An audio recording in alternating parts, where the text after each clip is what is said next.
So, ladies and gentlemen, good morning. Thank you for giving me this opportunity to talk about the diplomatic engineering method. That is a method used by the Swiss Federal Department of Foreign Affairs in various mediation. I'll take here the example of the Swiss mediation between Georgia and the Russian Federation in 2011, just to illustrate the method of the diplomatic engineering. On the 16th of December 2011, the Russian Federation signed the protocol of accession to the WTO organization. This even marked the end of a complex negotiation process. At the end of 2010, Switzerland agreed to facilitate the accession of Russia to the World Trade Organization, and I was at that time foreign minister and president of the Swiss Confederation. And in these functions, I conduct the negotiation. What was the situation at that time between Georgia and the Russian Federation? In June, the situation of the negotiation first to the accession to the WTO of the Russian Federation.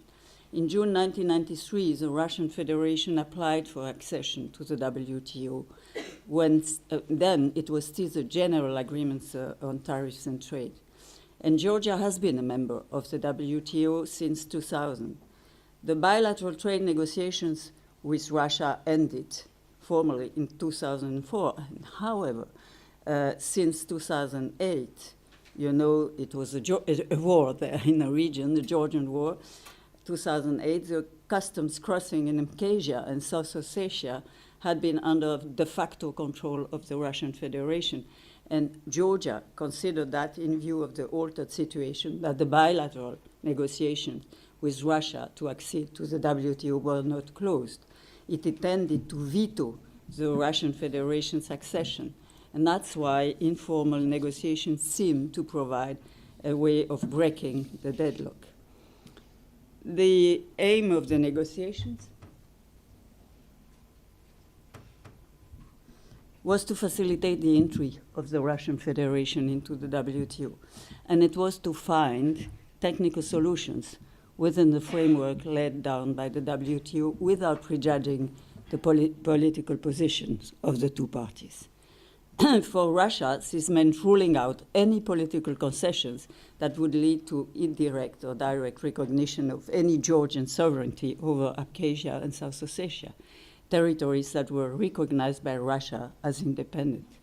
Not only was there an international border between Russia and Georgia, but between Abkhazia and Georgia, and between South Ossetia and Georgia as well. As far as Georgia was concerned, the border between Russia and Georgia was clear. The boundaries delimiting Abkhazia and South Ossetia were administrative borderlines, crossing Georgian territory. And only the international borders were relevant to WTO discussions and not the administrative borderlines.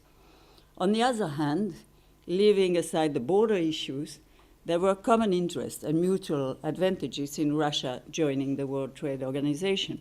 Russia was boycotting the sale of Georgian products in its territory, calling the Georgian wine as being a medicament, and not wanting to have them. For Tbilisi, Russia being its main exporting market, it was interesting to have, on the side of economic interest, to have Moscow in the WTO. Meanwhile, Russia's main export were oil and gas, which were not subject. Pardon? Could you push your... No, not now. You have to wait a little bit. I didn't put everything on a PowerPoint. I'm sorry for you.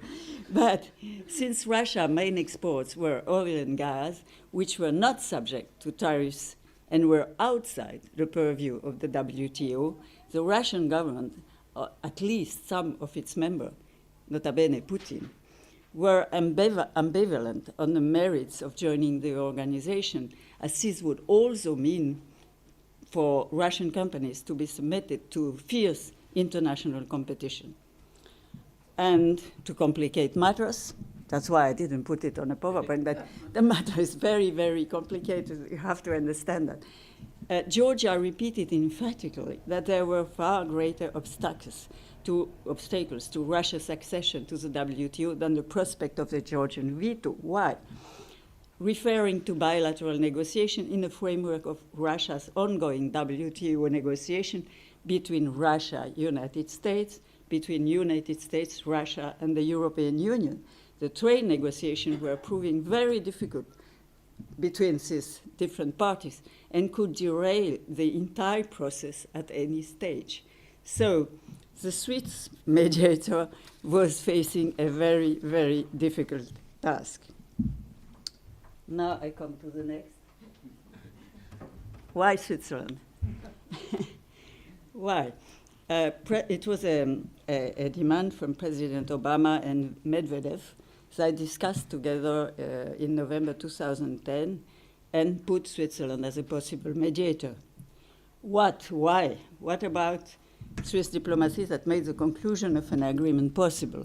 Why do they ask Switzerland to be a mediator? For one thing, Switzerland has a tradition of good offices and representation of foreign interests in the form of protecting power mandates.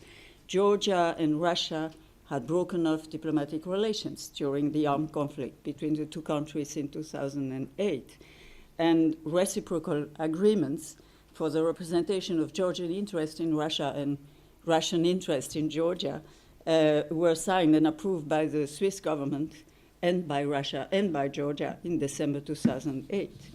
And this made Switzerland as an interlocutor as well as for Georgia and for Russia. And added to this, Switzerland has a very long, very good diplomatic expertise. Why? Because of the Swiss political system, we tend to gravitate towards consensus solutions, so that Switzerland has a practical experience that can almost be described as innate when it comes to seeking balance and compromises. And finally, the fact that Switzerland is not a member state of any political or military alliance. We are not part of the NATO, not part of the European Union. And this neutrality contributes to facilitating dialogue. So, and added to this, the last thing, the Swiss engagement in international peace policy. We were mediator at the beginning of the discussion between the P5+1 and Iran, and in the nuclear dossier between Armenia and Turkey. And we used a diplomatic method that has been proved as successful.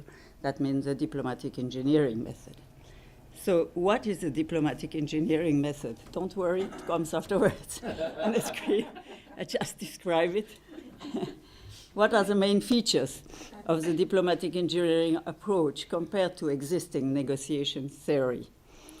Scientific literature on negotiation particularly focused on the study of actors, their behavior, their strategies, resources, interactions, as well as on the underlying causes to start a negotiation process. Furthermore, the negotiation literature explores the formal and informal decision-making rules and procedures, the overall context and its impact on the course of negotiation. For example, what are favorable conditions for a negotiation? Which obstacles can be identified? And among the various theoretical approaches to negotiation, two work streams have proven to be particularly influential: game theory, based on a mathematical approach, and the Harvard method, which is embedded in social science.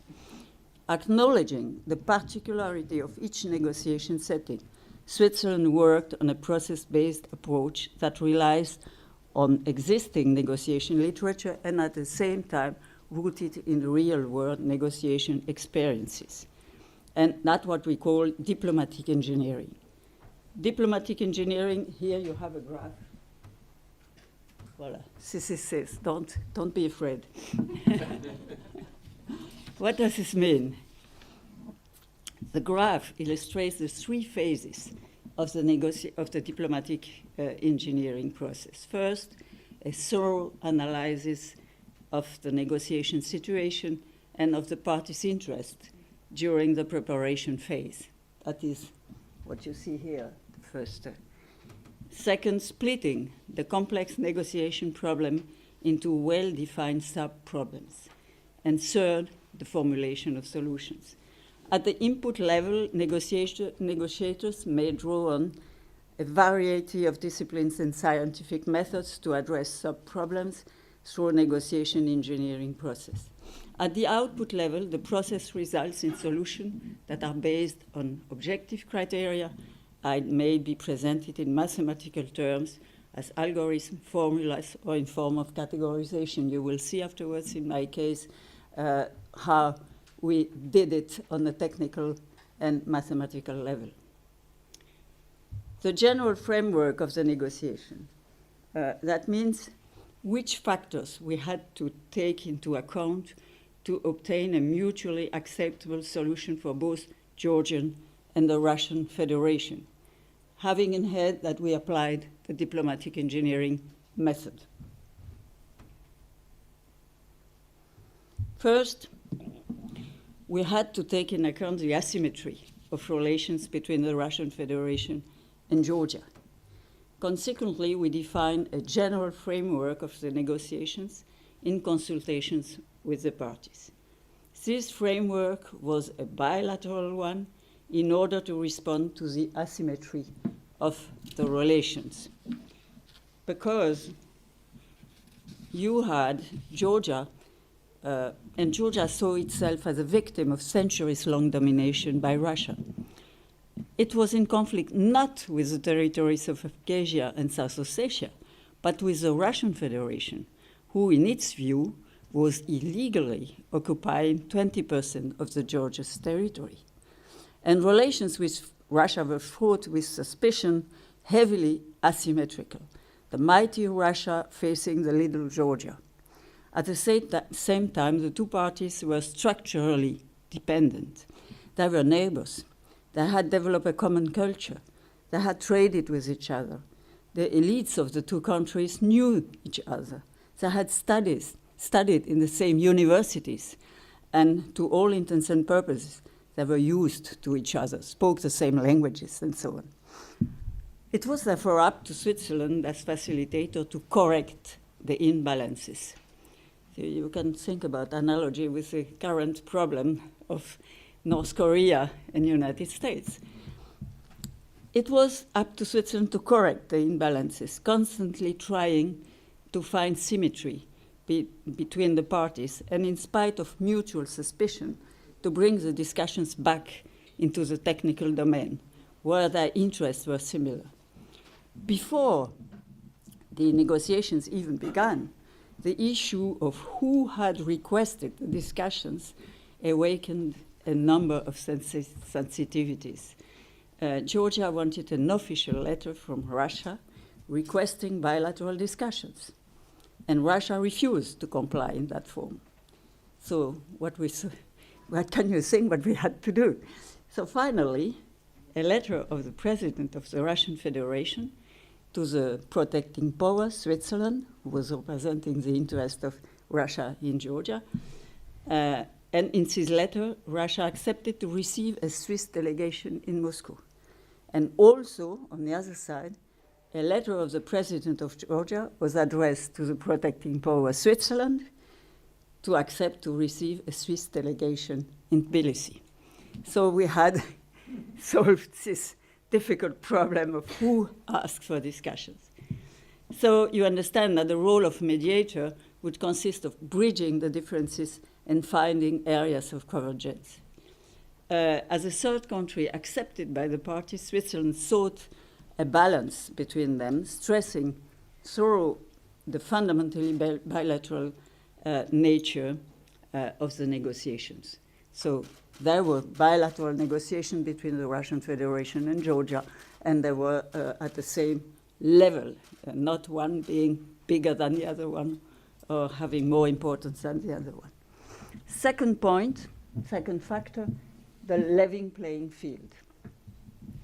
A common set of rules was decided and accepted by the two parties.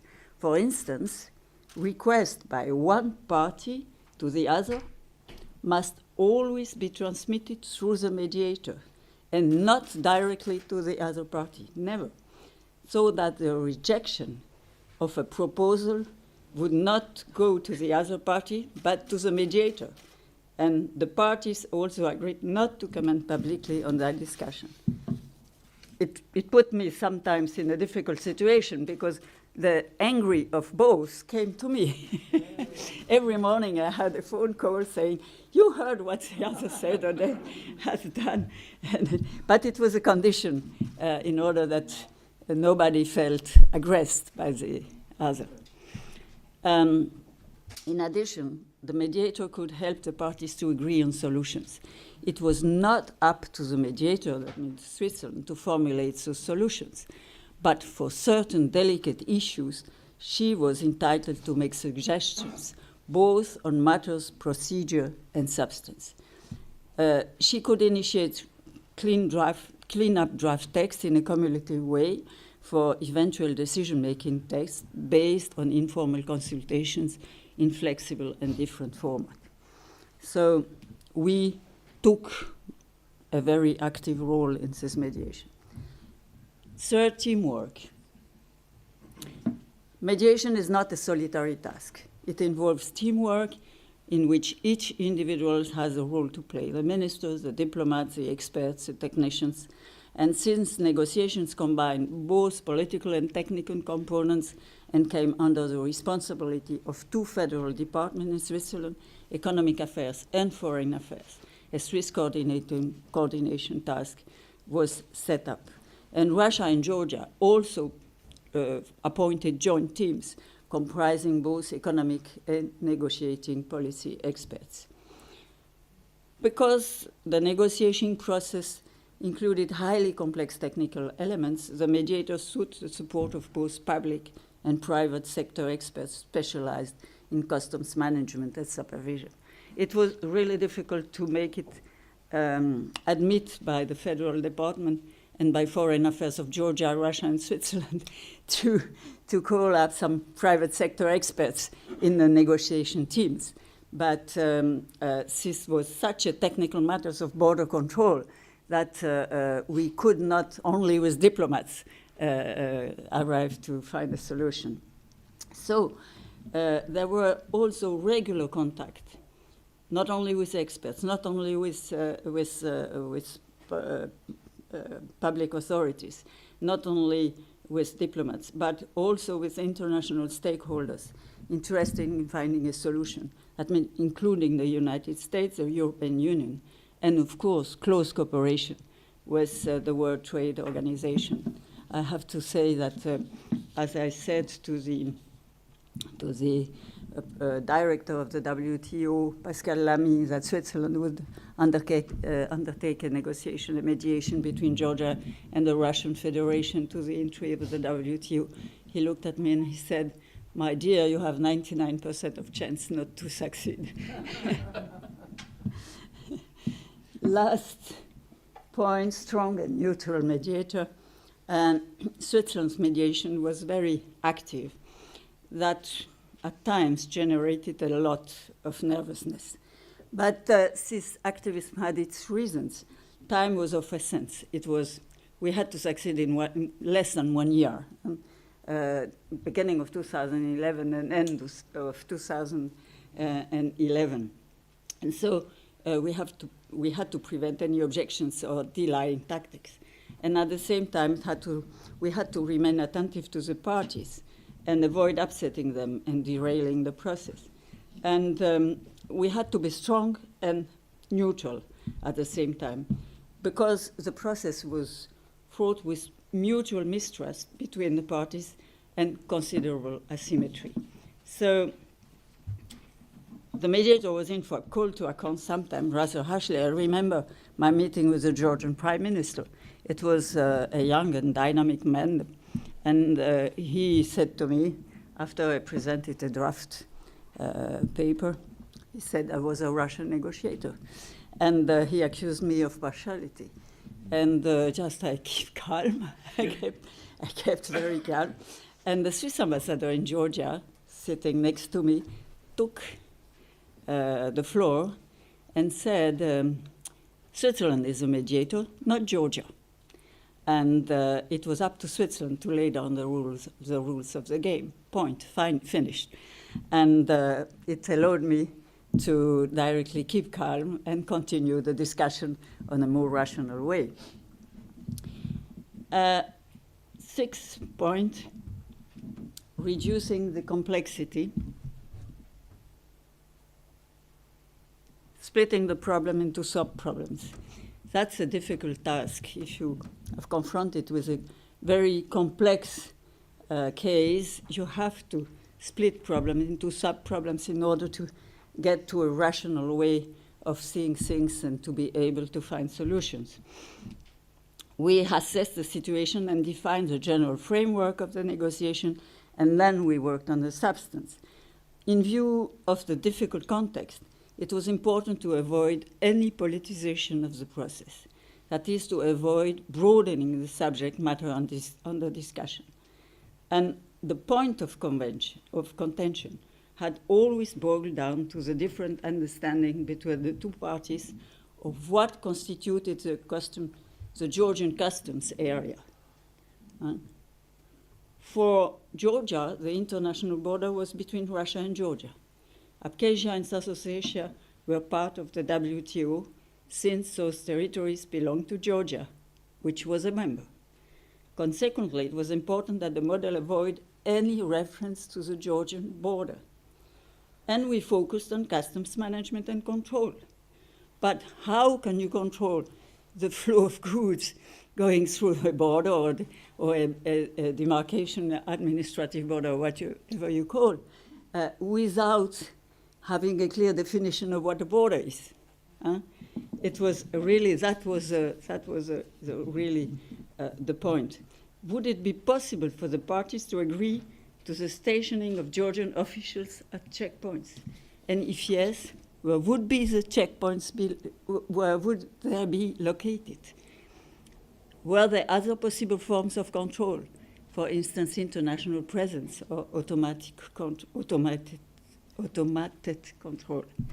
So we began to study, the Swiss task force began to study the available know-how and the new automatic control systems already in place or that could be introduced.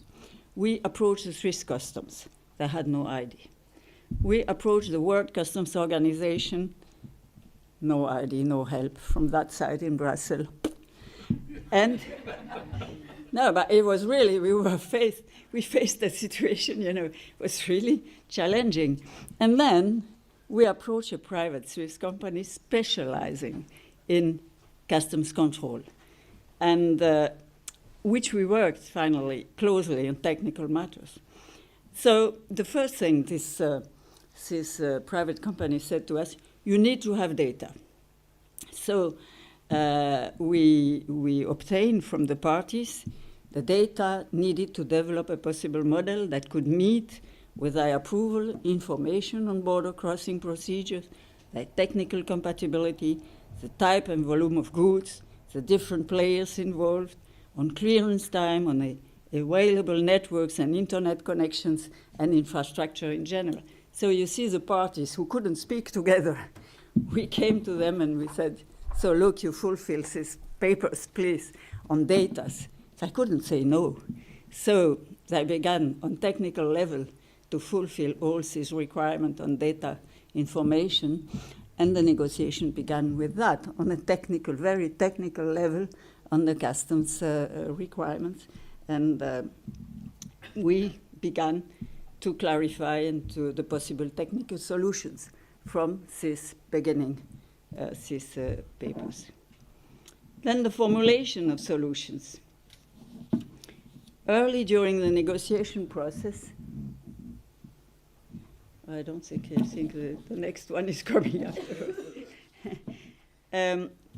I come to the last part, the formulation of solutions. Switzerland submitted to the party a non-paper on the WTO mechanism of customs administration and monitoring of trade flows between Georgia and Russia, early. And by submitting this paper, Switzerland was trying to take pressure off delegations and allow a more open and neutral discussion on the substance. Each party was free to criticize the paper without having to criticize and provoke the other party. While a non-paper were being submitted to the technical delegation, copies were also handed to President Saakashvili in Georgia, Russian Prime Minister Putin, Russian President Medvedev, also to the European Union and to the United States. We were very transparent that every party involved directly or indirectly were involved in the different steps, were informed of the different steps of the negotiation. And we produced, Switzerland, in a cumulative way, draft text for decision making. And I had to enumerate the different non-papers, amendment made, the brackets left, and the new proposal from both parties in order to have a proper view on the follow-up. It was a hard job, I can say you, because we produced a lot of draft papers. This first paper lists the basic principles of an agreement. Basic principle, we establish an electronic solution with an electronic platform as central pillar of the mechanism, an electronic information exchange system to capture and manage trade, commercial, and logistics data with the objective to create a fully integrated and secured automated trade supply chain process. In addition to the electronic information exchange system, the notion of geo-fended corridors is mentioned. The annex to the paper presents a number of additional modules to be discussed at the expert level. So you see, the principles were established, agreed, and afterwards we had to go into very technical discussions at the expert level. The Swiss non-papers were drafted, as I said already before, in the form of an agreement and reflect the parties' willingness to reach an understanding on a bilateral mechanism between Russian Federation and Georgia at the same level.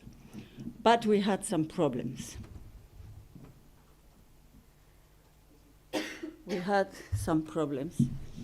First problem, the control of the passage of goods in the disputed territory. That means Abkhazia and South Ossetia.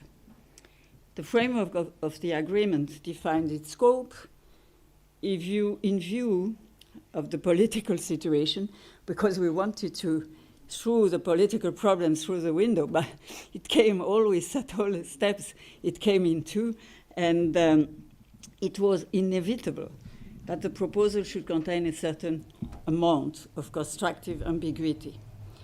The disputed point here being the interpretation of the word Georgia and the ambiguity enabling each party to interpret the term in its own way.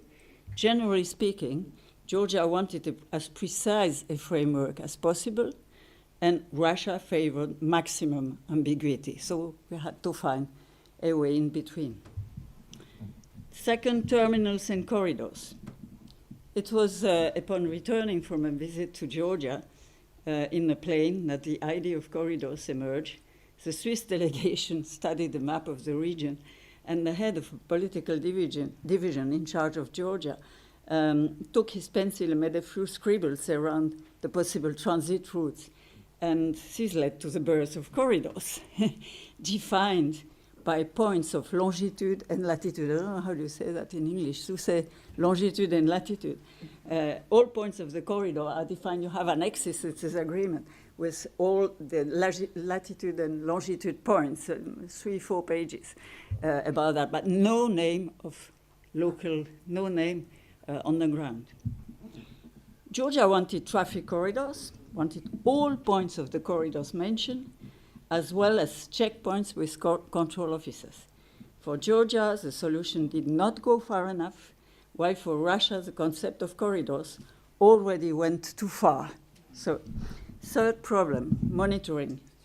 The issue of monitoring ended up by being at the heart of discussions, in that Georgia demanded, both publicly and in the course of negotiation, an international monitoring mission with ground patrols and the possibility of examining documents and papers at the checkpoints, like the problem you have between North Ireland and Ireland. So you could be inspired by this model.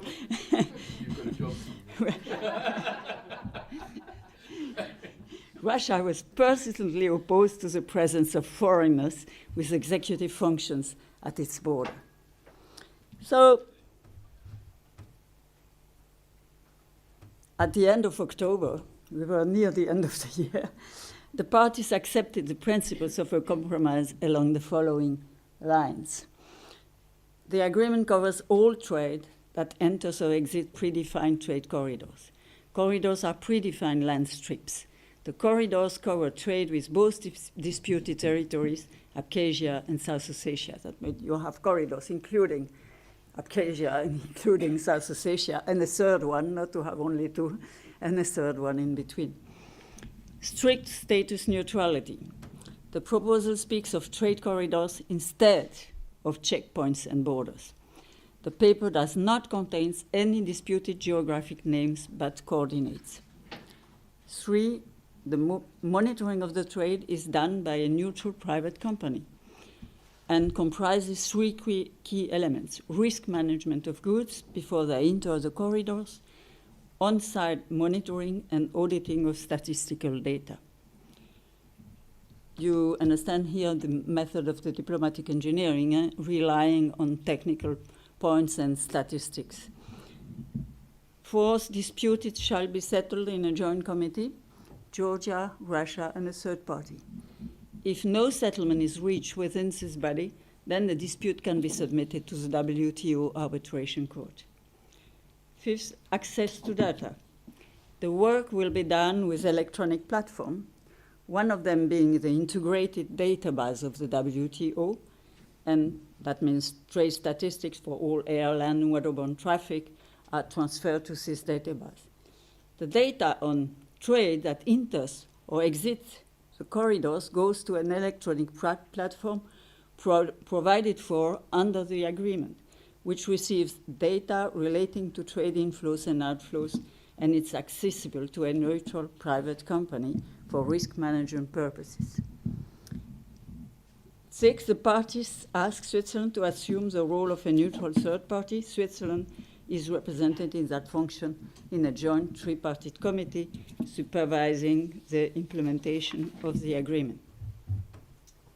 So you see here the outcome of a rational and technical approach. This is a legal matrix of the agreement that shows the interactions between the different actors in the implementation of the agreement. You have here down neutral private company. It monitors the trade flows, and this company is accountable to the neutral third party there on the top, and regularly reports all its findings to the joint committee comprising Georgia, Russian Federation, and a neutral third party. And the joint committee supervises the implementation of the agreement. This compromise was discussed at the highest level during a last trip I did to Russia to meet President Medvedev and to Georgia to meet President Saakashvili. Following the work of the experts, the mediation entered in a very, very difficult and intense diplomatic phase. Because why? Because the politics came in there. The Georgian expected certain security guarantees to be included in the agreement because, you know, South Ossetia is 30 kilometers far from Tbilisi.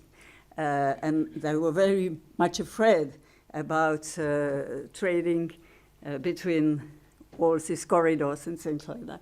So they expected security guarantees in the agreement and expected Russia to concede more than the WTO rules required. But at the end, the mediation was successfully concluded between Moscow and Batumi, and Batumi was a Georgian city where Saakashvili was staying at that time. And in Moscow, we were received by President Medvedev, and at the end, it was all done in 2 days. The Georgians were, on the security issued, were a little bit, how do you say that, calme? calm down. Yeah, thanks to the United States who came in the play at the last minute to say, no, you don't worry. You don't worry. So, conclusion. Which lessons can be learned from CIS mediation? I mean, it was a success because at the end of 2011, an agreement between the two parties was reached, and the Russian Federation could enter the WTO in December 2011. But this mediated accession of the Russian Federation to the WTO illustrates how the problem-solving mindset of the diplomatic engineering science can be applied to complex and real-world negotiations. And I am now professor at the University of Geneva, and I check this method with my students. Since 2015, I conducted 3 simulations of negotiation involving students of the Global Studies Institute of Geneva, ETH Zurich, Sciences Po Paris, and MGIMO Moscow. And the first on a fissile material cut-off treaty, the second on the Ukrainian crisis, and this year around the North Korea and the international community. And I think it's very interesting to have, it is a pedagogic approach, but also a technical approach. We have a mix of students coming from different universities, for example, now with MGIMO Moscow and the Swiss students, and proving it's very valuable to have these people exchanging together, because we are here, I say that because we are here with a cultural diplomacy theme, and it's very interesting to see how the students today can exchange together through WhatsApp, through electronic platforms, and I have common teams from Moscow and Swiss students that I have no problem to communicate together, to exchange papers, to discuss, etc. It is very interesting how it is much better, the relations as at the diplomatic level, you know, and it's very interesting to see that. But it is also interesting because in this simulation, I have to make work students being from the scientific background, ETH students from Zurich, students from the science department, nuclear physics, and from the University of Geneva, and international relations students, all working together to try to find solutions in this simulation, analyzing the problems and analyzing also the technical problems and trying to find solution, rational solution. And it is very, very interesting. But these seminars offers also the possibility of the student to test the method of the diplomatic engineering. It will be of some interest for you, perhaps. This diplomatic engineering method began to be developed with the negotiation between Switzerland and the European Union. After Switzerland decided not to go into the European economic area, it was in 1992, we stand alone there. We had nothing with the European Union, but we were geographically in the middle of Europe. So we had to get some agreement to have some relations. And we began at the technical level. We are a transit country. We began with land traffic, with air traffic, and things like that. And now we have 140 agreements with the European Union. So it is a method that proved to be able to bring some successful outcomes in the complex world we know today. Thank you for attention.